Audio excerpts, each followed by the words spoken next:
everyone, this is Carl with Stonehouse Foundation Repair. I wanted to chat with you a little bit about foundation repair and your house's value. I get asked this a lot because we do a lot of work for a lot of different real estate agents, investors, and everything in between. A lot of people have this thought in their mind that when I do my foundation, the resale value of my house should go up or down. It's not going to raise the value of your home, just because you repair the foundation. At the end of the day, your house is what it's worth.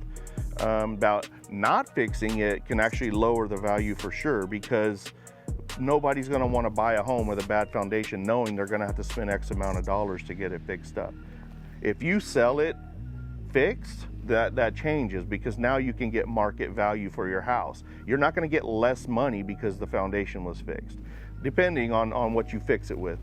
We only install steel piers for many reasons, and one of that is the value of your home.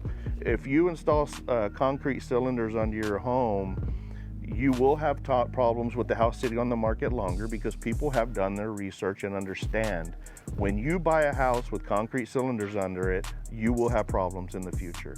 So the biggest thing I can say to anybody is install a good product onto your home, whether you're going to sell it or you're going to keep it, because it will help you when you go to sell the home.